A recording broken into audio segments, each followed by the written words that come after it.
ସକାଳୁ ମୋତେ ଦୃଶ୍ୟମାନ ହୋଇଥିଲା ଏଇ ଦୁଇଟି ବୋଇତାଳୁ ଫୁଲ, ଯେଉଁଟାକି ମୋ ପୁଅ ଧରିଛି। ଆମ ବାଡ଼ିରେ ସବୁବେଳେ କିଛି ନା କିଛି ପରିବା ଲାଗିଥାଏ। ହଉ ଛାଡ଼ ସେ କଥା। ପୁଅର ଫୁଲ ବରା ପସନ୍ଦ ବୋଲି ଚାଉଳ ମୁଠାଏ ଭିଦେଇ ଦେଲି। ଭିଦେଇ ଦେଇକି ପୁଅକୁ କହିଲି ମୁଁ ଗାଧେଇ ଆସେ, ତାପରେ ବରା କରିବୁ ଖାଇବୁ। ସେ ଫୁଲ ବରା ଖାଇବ ବୋଲି ଅଧୈର୍ଯ୍ୟ ପୁରା। ଦେଖୁନା କେମିତି କହୁଛି ବାରମ୍ବାର।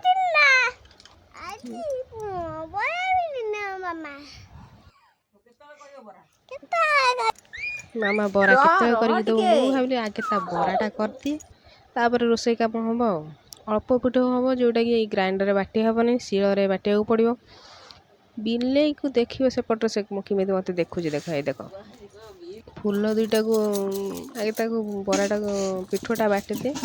ଚାଉଳ, ହଳଦୀ ଗୁଣ୍ଡ, ପିଆଜ ଆଉ ଜିରା ଲଙ୍କା ପକେଇନି, ଯେହେତୁ ସେ ଖାଇବନି ଛୋଟ ଛୁଆ, ତ ସେଇ ଅଳ୍ପ ପିଠଉ ହେଲା। ତା ଦେହରେ ଫୁଲ ଦୁଇଟା ବରା ଯେଉଁ ଆଣିଥିଲି, ଦୁଇଟା ଫୁଲ ଯେଉଁ ଆଣିଥିଲି ତାକୁ ଯୋଡ଼ି ଦେଇକି ଗୋଟେ ପିଠଉ କରିଦେଇକି ବରା କରିଦେଲି। ବରା କରିଦେଲେ ଅଳ୍ପ ତେଲ ଦେଇକି କରିବ, କାହିଁକିନା ଛୋଟ ଛୁଆ ଖାଇବେ। ମୁଁ ଏଠି ଜାଣିପାରିନି, କେତେବେଳେ ଭିଡ଼ିଓ ଚକ୍କରରେ ବେଶୀ ତେଲ ପଡ଼ିଗଲା, ମୁଁ ବି ଜାଣିପାରିଲିନି।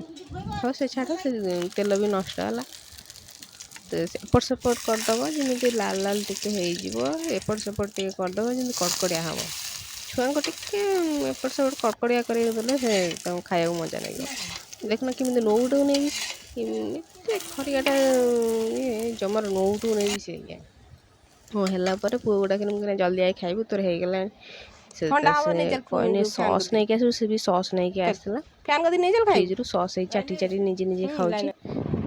ତା ସେ କହିଲା ହଉ, ସବୁ ଅପେକ୍ଷାର ବାଇରେ ସବୁ ଅପେକ୍ଷାର ଅନ୍ତ ଘଟିଲା। ଲାଷ୍ଟରେ ତା ଫୁଲ ବରା ଖାଇଲା। ପୁଣି ଦେଖା ହବ ଅଲଗା ଭିଡ଼ିଓରେ। କହିଲି ଟାଟା ବାଏ ବାଏ, ଜୟ ଜଗନ୍ନାଥ।